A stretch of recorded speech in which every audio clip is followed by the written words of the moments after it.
എടാ പെരുങ്കള്ള, 10,000 രൂപ കട്ടത് നിന്റെ അച്ഛനാടാ. അമ്മയുടെ കള്ളയൊപ്പിട്ട് 60 സെന്റ് സ്ഥലം തട്ടിയെടുത്തത് നീയാണടാ. എന്റെ മുഖത്ത് നോക്കി നീ ഇത് പറഞ്ഞിരുന്നെങ്കിൽ അന്ന് നിന്റെ അവസാനമായിരുന്നേനെ. ധൈര്യമുണ്ടെങ്കിൽ നീ കടലോട്ട് വാടാ. വഴുതടോ.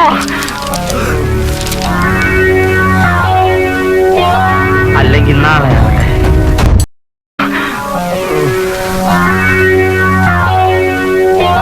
ഒരു കത്തുണ്ട്. അയ്യോ, എനിക്കോ? ആര്? എവിടുന്ന്?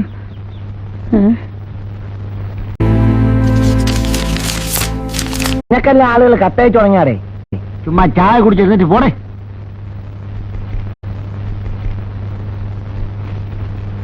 പെറ്റ തള്ളയെ വഞ്ചിച്ച വഞ്ചക, ഒരു കാലത്ത് നീ ഗുണം പിടിക്കത്തില്ലടാ.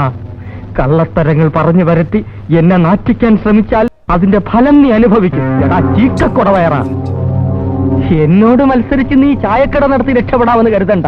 അമ്മയുടെ പെട്ടിയിൽ നിന്നും നീ കട്ടെടുത്ത 10,000 രൂപ നിന്റെ തന്തയുടെ തറവാട്ട് വകയല്ല. അത് തിരിച്ചു തന്ന് നീ എന്നോട് മാപ്പ് പറഞ്ഞില്ലെങ്കിൽ ഇടവഴിയിൽ ഒളിച്ചു നിന്നെങ്കിലും നിന്നെ ഞാൻ കുത്തിക്കൊല്ലും. ഇത് സത്യം, സത്യം, സത്യം എന്ന് നിന്റെ അന്തകൻ നകുലൻ.